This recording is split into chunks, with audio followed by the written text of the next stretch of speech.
나는 그리스도의 후사예요. 나는 빛의 망대예요. 자, 우리 믿음의 고백 해보겠습니다. 주는 그리스도시요 살아계신 하나님의 아들이십니다. 아멘. 오늘 우리에게 주신 말씀 보도록 할게요. 역사적 고난, 역사적 영광. 자, 이 말은 이 역사적인 고난이 역사적인 영광이 되었대요. 어떤 말씀인지 우리 말씀 볼게요.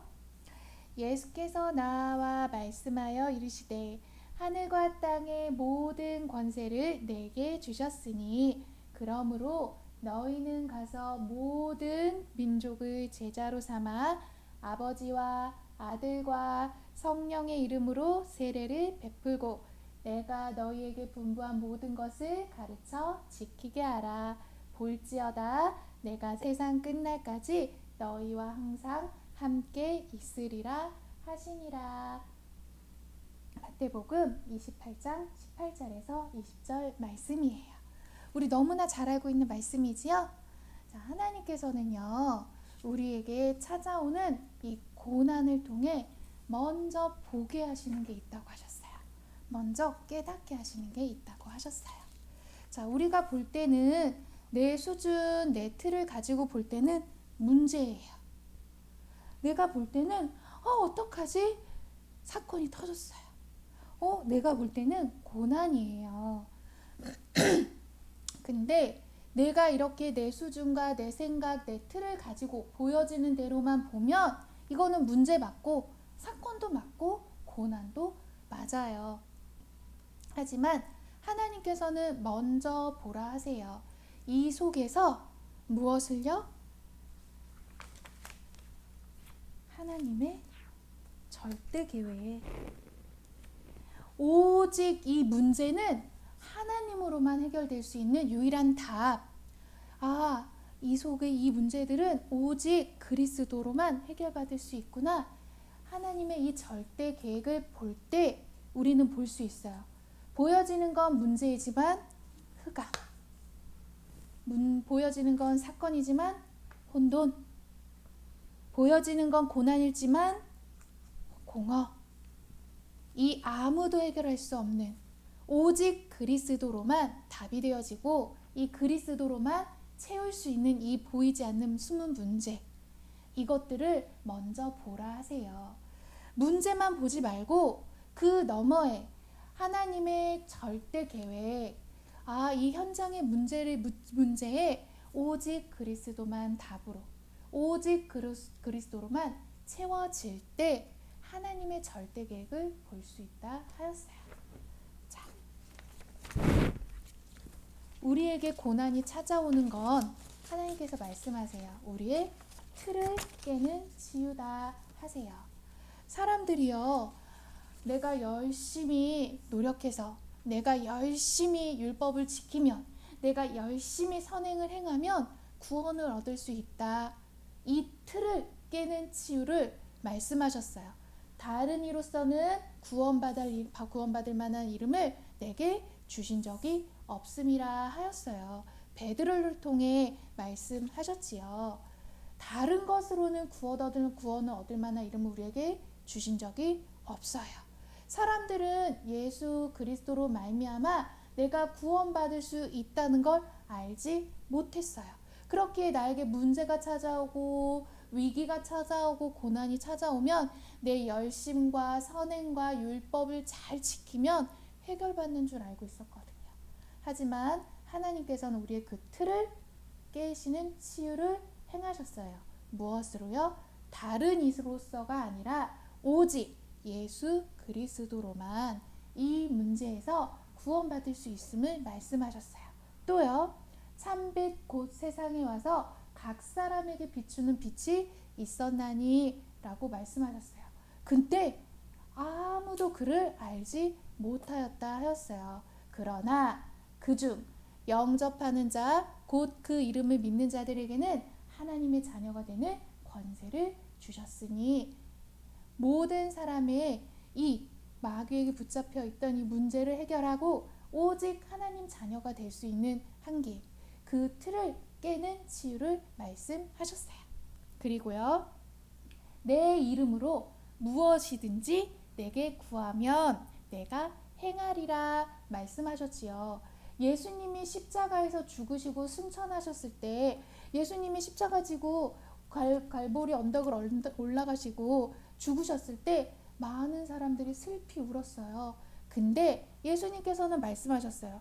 내가 너희와 이렇게 오랫도록 있는 것보다 나는 하늘로 가지만 내가 너희에게 주는 그 보혜사 성령, 그 성령이 너희와 영원히 함께 할 거야. 그러니 내가 너희와 지금 함께 하는 것보다 보혜사 성령이 영원히 너희 안에서 함께 하시는 것이 너희에게 더 큰 유익이야 라고 말씀하셨지요. 이것을 알지 못했던 사람들은 예수님이 죽으신 걸 보고 울었어요. 더 이상 함께 할 수 없음에 슬퍼했어요. 하지만 예수님께서 말씀하셨지요. 아니야, 내가 가는 것이 너희 안에 오실 그 보혜사 성령은 영원히 함께 하실 거기에 그게 더 너희에게 유익이야. 우리의 모든 생각의 틀을 깨셨어요.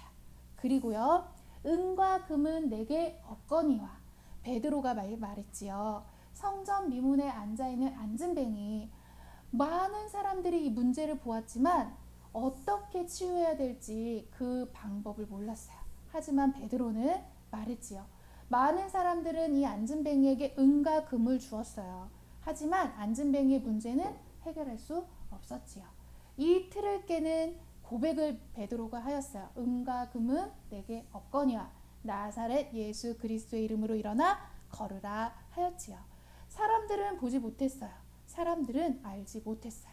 그 틀을 깨는 치유를 베드로를 통해 하나님께서는 나타내셨지요.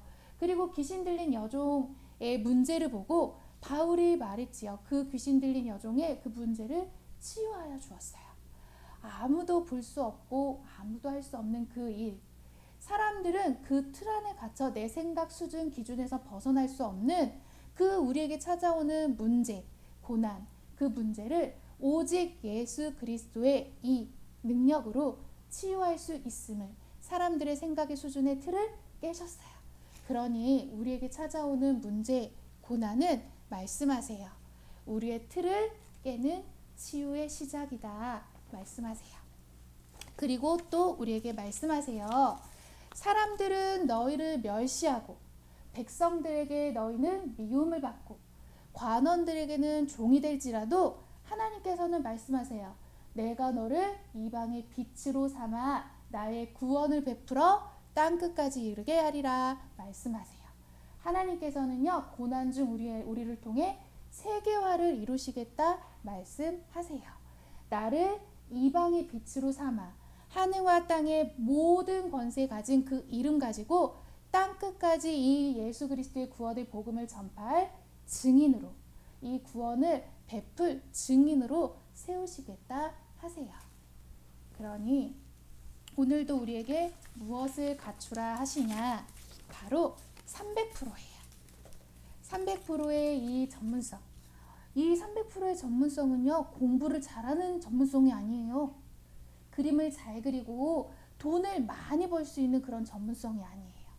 이 300%의 전문성은요, 내 안에 오직 살리는 능력으로 얼만큼? 100%예요. 오직 위로부터 주시는 보좌의 능력, 하늘과 땅의 모든 권세, 그것 가지고 성취될 언약의 말씀 가지고 나에게 허락되신 모든 현장, 모든 일, 모든 사람을 살릴 수 있는 능력으로 나를 충만하게 하는 거예요. 무엇으로요? 말씀을, 예배 속의 말씀을 통해, 그리고 하나님과 소통하는 이 기도의 비밀을 통해 내 안에 하나님의 이 보좌의 능력으로 충만하게 채우는 거예요. 1%도 부족한 게 아니라 100%예요. 내 안에 가득가득. 그래서 나는 그 살리는 능력을 가지고 나를 보내셨다고 했어요. 어디로요? 이방으로, 땅끝까지, 모든 민족, 모든 족속, 나를 현장으로 보내셨어요. 예수님께서는 말씀하셨지요. 제자인 베드로에게 네가 나를 사랑하느냐? 내 어린 양을 먹이라 하셨어요. 이 하나님의 능력, 하나님의 사랑으로 충만한 자는 하나님께서 너를 사랑하느냐 하실 때 하나님의 소원이 무엇인지를 알아요. 내 어린 양을 먹이라 하셨어요. 먹이는 것이 중요한 것이 아니에요. 예수님께서 말씀하셨지요. 누구의 양이라고요? 내 어린 양을 먹이라. 그러니 주인이 있어요. 그러면 내 방법대로가 아니라 하나님이 주신 방법대로예요. 나는 현장에 나아가 내 생각, 내 마음, 내 능력 가지고 하는 것이 아니라 하나님이 이미 예비하신 것, 하나님이 주신 방법 가지고 이 어린 양을 먹이는 거예요. 그것을 현장성이라고 해요. 세상 현장에는 나보다 더 뛰어난 사람들 많아요. 세상에서 많은 사람들이 알고 있고 가지려고 하는 그 능력 가지고는 아까 이 문제, 이 흑암, 혼동, 공허 속에 이 빠진 문제 절대 해결할 수 없어요. 그러니 하나님께서는 내 어린 양을 먹이라 하실 때 너희의 방법, 세상의 방법이 아니라 하나님의 방법을 가지고 너희가 하라 하시는 거예요. 내가 그러니 이 살리는 능력을 충만하게 얻음으로 현장에 나가 하나님이 주신 그 능력 가지고 살리는 일을 하는 것. 내 현장 가운데 이방의 그 빛을, 그리스도의 빛을 비추는 것, 그게 현장성이에요. 나의 현장을 모두 이 같은 능력과 이 같은 마음으로 보는 것, 이게 100%예요. 조금도 아니에요. 조금의 내 생각, 조금의 내 시선 필요 없다고 하셨어요. 오로지 하나님의 방법으로만. 그리고 이제는 전 세계 237 5천 종족에까지 이것을 지속할 시스템, 이것을 하나님 나라의 일이라 하였지요. 이게 나의 24의 모든 삶 속에 이게 시스템이 되어 돌아가야 돼요.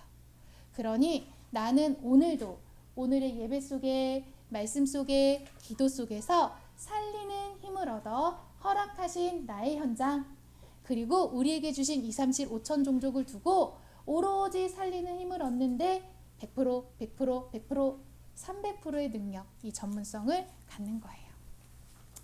자, 예수님께서, 선생님 안 붙였는데, 예수님께 찾아온 이 고난, 십자가에 매달리셔야 되는 이 고난, 이거는 역사적으로도 기록되어 있는 사건이에요. 예수님이 십자가를 지시는 건 엄청 힘든 고통이 따르는 고난이었지요. 하지만 하나님께서는 그것을, 그 고난을 통해 하나님의 영광을 나타내셨어요. 어떻게요? 부활하셔서 예수님의 고난은 부활하기 위함이요. 그 부활은 우리에게 영생을 주기 위함이거든요. 하나님을 떠난 우리에게 오직 하나님 만나는 길이 되신 그 길을 열어주신 거예요. 그러니 우리의 모든 고난과 문제, 갈등, 위기 속에는 하나님의 절대 계획이 있어요. 내가 문제가 찾아오면 많은 사람들이 내 이 문제는 하나님이 모르시나 봐. 하나님이 자고 계신가 봐. 하나님이 모르셔서 나한테 이런 문제가 찾아와도 나는 이렇게 힘든데 하나님은 답해 주시지 않은가 봐 하세요. 하나님은 내게 보여지는 그 문제를 해결해 주시는 것이 아니라 그 문제 속에 하나님의 절대 계획을 발견할 때 더 이상 그 문제는 나에게 문제가 되지 않는 하나님의 절대 계획을 이룸으로 영광을 나타내시겠다 하셨어요. 그러니 오늘 렘넌트들도 나에게 찾아오는 갈등, 문제, 이런 고난 속에 하나님의 절대 계획을 찾아 기도하며 모든 것을 살려낼 수 있는 300%의 전문성을 갖는 우리 렘넌트들 되길 축복합니다. 아멘.